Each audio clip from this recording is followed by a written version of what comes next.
पाखापाखी गोटे मास हम pollution fine पाई परिवहन विभाग बदलुवा नियम को नहीं साधारण लोक व्यतिव्यस्त होइजिबा भितरे आसीछि गोटे खुशी खबर। एबे कोनोसी गाड़ी चालक को देबाकू पड़िबनी पॉल्यूशन फाइन कि हब नहीं pollution certificate checking. Pollution certificate checking अवधि को परिवहन विभाग एप्रिल 1 तारिख पर्यंत बढ़े दैछंती। एही समय सीमा मध्यरे हब नाही पॉल्यूशन सर्टिफिकेट चेकिंग। लोकंकर बारंबार कंप्लेन आसुथिला कि टोल गेट रे जिबा आसीबा समय रे पॉल्यूशन सर्टिफिकेट जो जानवाहन मानकरे नाही ऑटोमेटिक तांकर 10,000 टंका लेखा बारंबार फाइन कटुथिला। जेते थर जिबा आसीबा करूथिले सेते 10,000 टंका लेखा फाइन कटुथिला।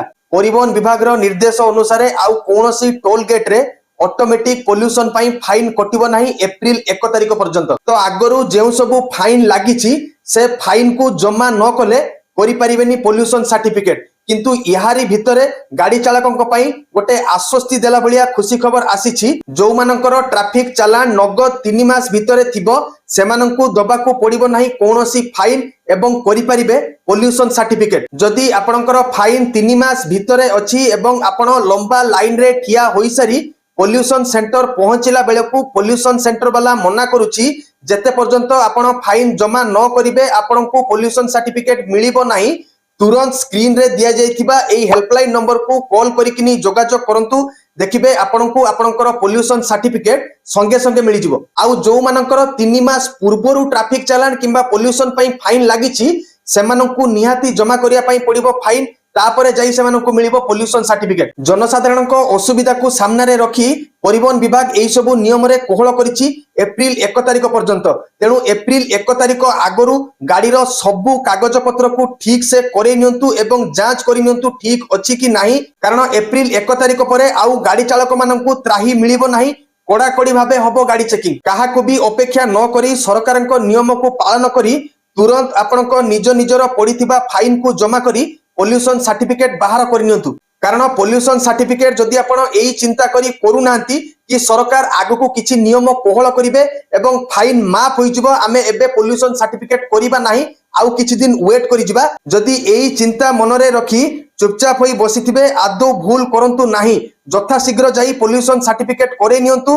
कारण आगु को बहुत भीड़ हबो पॉल्यूशन सेंटर रे एवं लंबा लंबा लाइन रे ठिया होई समय बितेई को पड़िबो पॉल्यूशन सर्टिफिकेट। एबे भीड़ कम रे नियम पालन करी पॉल्यूशन सर्टिफिकेट बाहर करनियंतु। पॉल्यूशन सर्टिफिकेट करिबा समय गोटे कथा को निहाती ध्यान देबे आपण जो पॉल्यूशन सेंटर रे पॉल्यूशन सर्टिफिकेट बाहर करूचंती ताहा गवर्नमेंट ऑथराइज्ड की नुह एवं तार गवर्नमेंट ऑथराइज्ड कोड अछि कि नाही। कारण बाजार रे चलीछि एबे बहु जाली पॉल्यूशन सर्टिफिकेट कारोबार। आपण से पॉल्यूशन सर्टिफिकेट को ओरिजिनल भाबी नहीं आसीबे जेते बेले फाइन रे धरा पड़िबे जना पड़िबो सेटा ओरिजिनल पॉल्यूशन सर्टिफिकेट नुहे आपण को दबा को पड़िबो मोटा अंकर जोरिमाना। तेणु पॉल्यूशन सर्टिफिकेट कला बेले एई सब इंपोर्टेंट जिनिस उपरे निहाती ध्यान दियंतु नले देबा को पड़िबो मोटा अंकर फाइन एवं जीवा को पड़ी पारे जेल। तेणु एप्रिल 1 तारिख आगरू परिवहन विभाग रो निर्देश अनुसार जो जो जिनिस आपण को करिबा दरकार एवं मु जो जिनिस कहिली सेई सबु जिनिस टाइम आगरू करि नियंतु नहले आगो को बड़ असुविधा हबो एवं चेकिंग बहुत कड़ाकड़ी हबो एप्रिल 1 तारिख परे।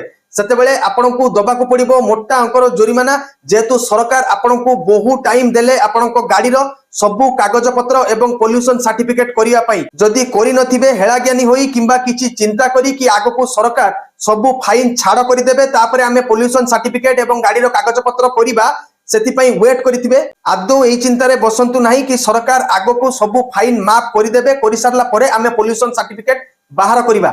आगो कथा केही जानि नांती केते बेले कोन हबो कोन नियम कोहळ हबो सरकार कोन नियम आनिबे सेटा आमे जानि नाउ। हमरो जेतिकी काम करिबा कथा आमे जथा शीघ्र टाइम आगरु निहाती करि देबा। परिवहन विभाग रो एही पदक्षेप आपनको केमिति लागिला कमेंट रे जणेबे एवं वीडियो समस्त को निहाती शेयर करंतु। मो चैनल रे जदि नुआ आसीचंती चैनल को सब्सक्राइब किंबा फॉलो करिकनी बेल आइकन को प्रेस करंतु। एमिति नुआ इन्फॉर्मेटिव वीडियो पडिला मात्रे आपनका सामना को आगे आसीबो। रहूची जय जगन्नाथ जय श्री राम जय हिंद।